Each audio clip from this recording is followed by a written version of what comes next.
అందరికీ praise lord. దేవుని నామానికి మహిమ కలుగును గాక. మీరందరూ బాగున్నారు కదా? మీరు పెడుతున్న ప్రతి ప్రార్థన రిక్వెస్ట్కి అనేది మేము ప్రార్థన చేస్తూ ఉన్నాం. మా ఆశ అంతా ఒకటే, ఎక్కడైతే మీరు తృణీకరించబడ్డారో, ఎక్కడైతే వెలివేయబడ్డారో, ఎక్కడైతే గుండెలు పగిలేలాగేడ్చారో అదే స్థలాల్లో నా ప్రభు మీ అందరిని హెచ్చించబోతున్నారు. విశ్వాసంతో ప్రార్థన చేయండి. ఘనమైన విజయాలు ఖచ్చితంగా నా ప్రభు మీ అందరికీ దయచేస్తారు. God bless you all. ఈరోజు సేవకుడిగా మిమ్మల్ని హెచ్చరించాలని, మీరు నష్టపోకుండా ఉండాలని ఈ మాట మీతో పంచుకుంటున్నాను. ఎక్కువగా ఎవరిని మీరు నమ్మకండి. ఎందుకంటే ఎవరినైతే మనం ఎక్కువ నమ్ముతామో వారు ఖచ్చితంగా మనల్ని మోసం చేస్తారు.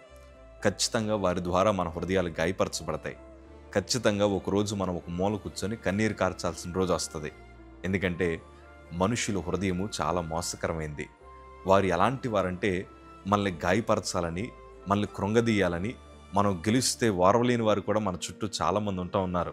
అలాంటి వారి మధ్యన బ్రతుకుతున్నాం కనుక ఎంత జాగ్రత్తగా ఉంటే అంత మంచిది. ప్రతి ఒక్కరితో హద్దు మనం మెయింటైన్ చేయగలిగితే ఖచ్చితంగా మన జీవితాలు చాలా ఆశీర్వాదకరంగా ఉంటాయి. దేవుని వాక్యంలో ఈరోజు మీతో ఒక మాట పంచుకోవాలని ఆశపడుతున్నాను. కీర్తనల భాగము 125వ కీర్తన 1వ మాట చదవగలిగితే, యెహోవా యందు నమ్మిక ఉంచు వారు కదలక నిత్యము నిలుచు సీయోను కొండవలెనుందురు. ఎవరైతే ప్రభు యందు నమ్మిక ఉంచుతారో వారు నిత్యము నిలుచు సీయోను కొండవలే నా ప్రభు వారిని చేస్తారు. ఈరోజు అనేక మందిని మనం నమ్ముతూ ఉంటాం, చాలామందిని మనం ప్రేమిస్తూ ఉంటాం. అంతెందుకు, మనం ఏదన్నా వైద్యుల దగ్గరికి వెళ్ళినప్పుడు వారు మన రోగాన్ని చూసి మెడిసిన్ రాశారనుకోండి, ఇదేంటండి డాక్టర్ గారు అని అడగం. ఆ భాష మనకు రాదు, ఆయన ఏం రాశాడు కూడా మనకు తెలీదు. అది తీసుకెళ్ళి మందుల షాప్కి ఇచ్చేసి ఆ మెడికల్ షాప్ అయిన కూడా మనకి రకరకాల మందులు ఇస్తే అది ఏంటి అని మనం అడగం. మనం నమ్ముతాం, మనం వెళ్ళిన వైద్యులు మనకు మంచి మందులే రాస్తుంటారు, మనం ఖచ్చితంగా టైంకి వేసుకుంటే బాగుపడతామని మన విశ్వాసం, మన నమ్మిక ఆ డాక్టర్ మీద ఉంటుంది. నేను వైద్యులు నమ్మొద్దని నేను చెప్పను.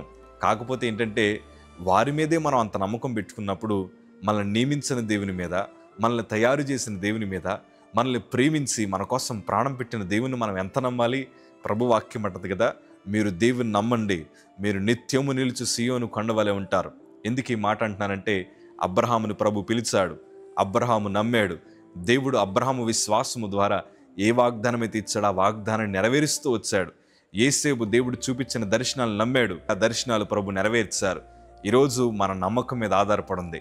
ఈరోజు మీరందరూ ప్రభువుని నమ్మాలి. దేవుడు కూడా, నేను క్లిష్టమైన పరిస్థితులు ఉన్నప్పుడు నాకు ఒక దర్శనాన్ని చూపించారు. మరణ పడకలో ఉన్నప్పుడు లక్షలాది మంది ప్రజల మధ్య నిలబడి అన్ని నామముల కంటే పైనామం పాట పాడడం ప్రభు చూపించారు. నా పరిస్థితి చూస్తే మరణానికి దగ్గరగా ఉన్నాను, కానీ దేవుడు చూపించిన దర్శనం ఏమో చాలా అద్భుతంగా ఉంది. ఆ రోజు నేను నమ్మాను. ఎందుకు నమ్మాను తెలుసా? నా ప్రభు మాట ఇస్తే మాట తప్పని దేవుడు. మనుషులైనా మాట తప్పుతారేమో కానీ ఆ వాగ్దానం చేసిన దేవుడు నమ్మదగిన దేవుడని నా విశ్వాసాన్నంతా ప్రభు వైపు పెట్టగా ఈరోజు సంతోషంగా ఆయన ఇస్తున్న ఆశీర్వాదాలు అనుభవించగలుగుతున్నాను. ఆశీర్వాదాలంటే మీరు డబ్బు అనుకుంటారేమో, డబ్బు కాదండి. నా భక్తి నాకు ఆస్తి. దేవుడు నాకు మనశ్శాంతినిచ్చాడు, దేవుడు నాకు ప్రశాంతమైన వాతావరణాన్ని ఇచ్చారు, చక్కగా ప్రభు పరిచర్య చేయడానికి దేవుడు బలాన్ని ఇచ్చారు, అనేక మందిని రక్షించడానికి దేవుడు చక్కటి సాక్ష్యాన్ని ఇచ్చారు. ఇదే నేను పొందుకున్న ఆస్తి. ప్రియ సంగమా, మనుషుల్ని ఎక్కువ నమ్మకండి, మనుషుల మీద ఎక్కువ ఆధారపడకండి. అదే మీరు దేవుని మీద నమ్మకం ఉంచితే పడిన చోట మిమ్మల్ని, మీ కుటుంబాలను నా ప్రభు నిలబెట్టేస్తారు, ఘనమైన సాక్షులుగా వాడుకుంటారు. ఈరోజు మీరు కార్చిన కన్నీరు రేపు ఆనంద బాష్పాలుగా మార్చబడబోతున్నాయి. నేను నమ్ముతున్నాను. ప్రార్థించండి. God bless you.